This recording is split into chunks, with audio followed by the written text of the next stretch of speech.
Hi everybody, Mr. Simmons here from the Rebel Bass to give you some help on the McKinney ISD High School Audition Bass Packets. This is going to be a series of 3 videos, and in each video I'm going to be going through one page of the audition packet. So this being the first video, let's go start at page 1. So what I want you to do first is go ahead and pause the video and number each measure in each excerpt. Okay, go. Okay, there we go. So now that we've got those numbers, it's going to be a little easier to talk about certain parts. So let's just jump right into excerpt 1. This is a G major scale, 1 octave. What we want to make sure is that we've got a nice, good tone. Everything is in tune. It's all going to be in first position here. So we're not going to have to move up and down the fingerboard. We start with our second finger on the G, open A, first finger B, second finger C natural, open D, E, F sharp, which is the only sharp in the G major scale, and open G, and then back down. You want to make sure also that in measure 3, the very last note, that you do hold that for the whole 4 beats, because it is a whole note. Sometimes people want to say, I got through the scale and just stop, but hold that out for the whole time. So what you're going to notice is that my bow is not over the fingerboard. That's a no-no. We want to play with our bow a little bit lower so we don't have to use so much of it, and we can get a much better tone. So what I'm going to do is I'm going to set my metronome to 80 beats a minute. I'm going to get it to go. Okay. 2, here we go.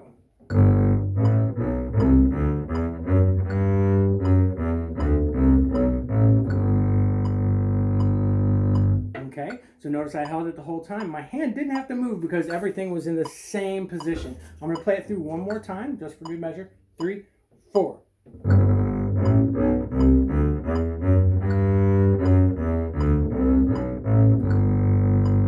Okay, so a little trick. Sometimes we can't quite hear that low G. It's such a low note. Sometimes it rumbles a bit and we can't hear it. Well, there's a trick that you can do where you actually use your eyes to see. If I put my second finger on this G and the rest of my hand is not touching the bass, so the G can ring freely up here, and I can do this, I want you to watch. I'm not going to play this top G, but I want you to look at it as I play it. Watch what happens. See how it shakes as much, just as if it's being played itself. That's called a sympathetic vibration, and that's a way to kind of look and see, okay, I know that low G's in tune. The more you play, the longer you play, the less you have to do things like that because your ears get trained. So with no further ado, let's go ahead and move on to number 2. Number 2 is a really fun one with some good string crossings and slurs.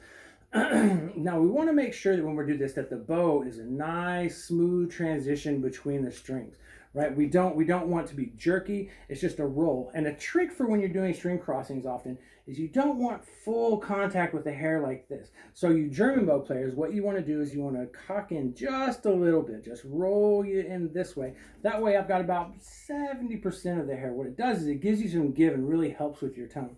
French bow players, what you're going to want to do is the same thing, just straighten your wrist out a little bit to where you're coming up like this. So it's just a little bit of a roll. It's a nuance, but it really helps for string crossing.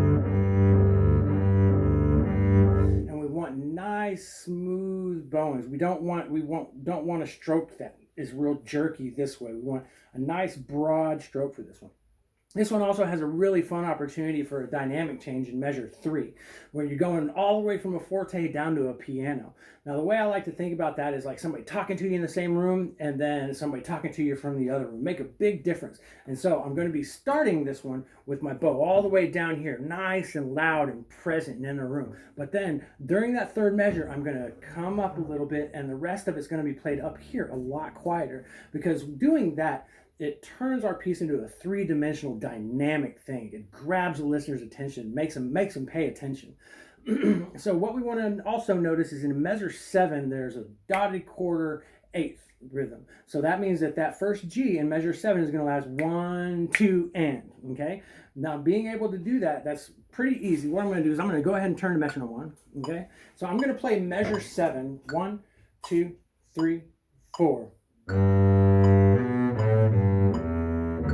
Right, so it's 1, 2, and 3, and 4, 1. Okay, make sure that you're really smooth with your bow changes on this one. Now you're paying a lot of attention dynamically.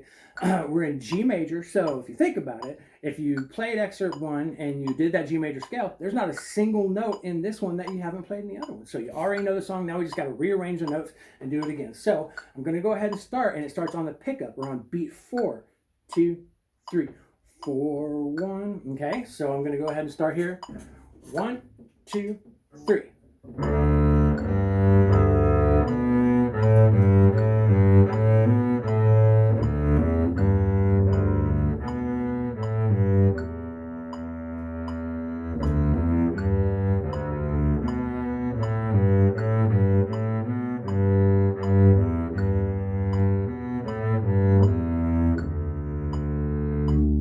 Okay, so notice I held that last one out long enough. And so remember, nice broad bow strokes with this one. So when I come a little bit higher up here, I do need to use a little bit more bow, but don't go crazy. It's just a nuance. I'm not going, because if you hear that, right, what that is that's the bow. It's a hair moving across the string, but not creating a sound. We don't want that. We want to be as efficient as possible with our bowing. All right, so moving on to number 3. Number 3 is a regular C major scale, and it's our first instance in this page of being involved with a little shift.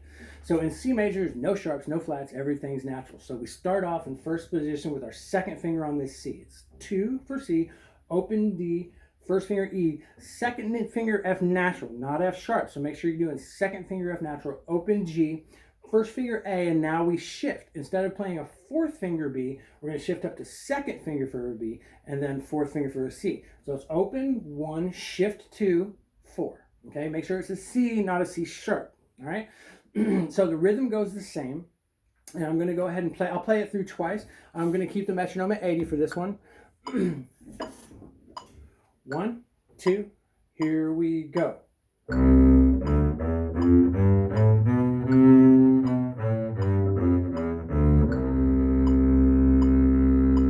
Okay, so one more time. 3, 4.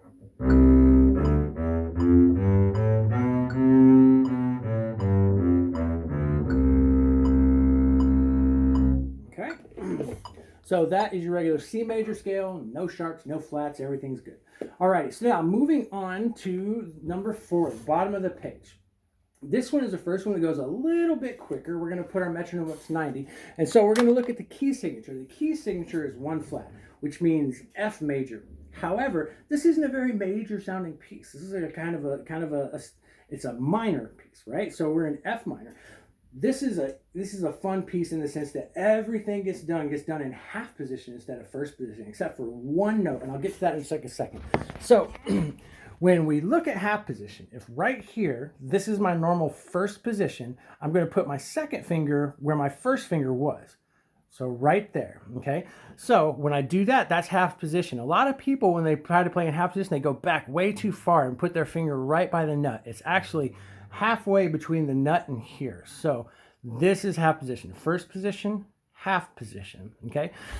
So knowing that, every single note in the entire excerpt is going to be in half position, except for one note in measure 6. In measure 6, if you're looking, you'll notice that there's a C sharp. So the easiest way to accomplish it is that when you play the second A, shift during that opportunity to play an open string and play that E with the first finger instead of a second, and then you got a fourth finger C sharp. And then during that next open A, you can shift back to half position and finish the tune off on that one. Now this one has a lot of fun opportunities to do what they call syncopation. Syncopation is where things don't fall on the downbeat. Syncopation, as a bass player, one of the funnest things in the world to do, right? So what I'm going to do is I'm going to clap the rhythm that's in measure 2, measure 4, and it's fun. So here goes, 3, 4, 1 and 3 and 4 and 2.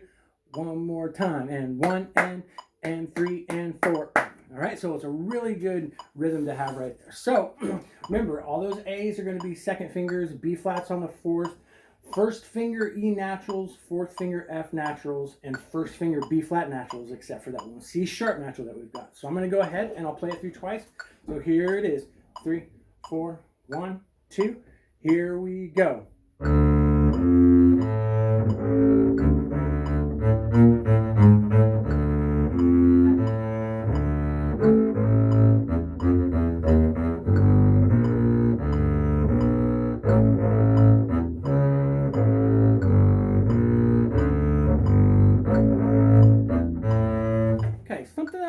to notice in those measures with the syncopations, we've got a hook bow. So we're going down, up,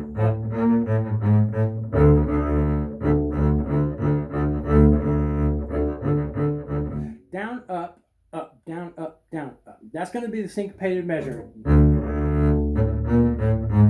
Right? So it's not written as a hook bow, but I'm taking it as one. So you want to think down, down. All right. So I'll play it through one more time for you guys. 3, 4, 1 time. Here we go.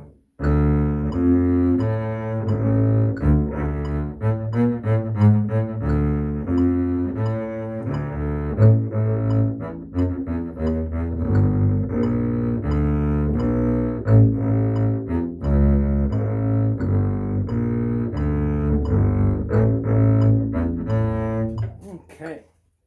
So when we do that, make sure you're getting nice separate bow strokes on this one, especially when we're doing the lower stuff. We want to make sure that those notes are nice and separate.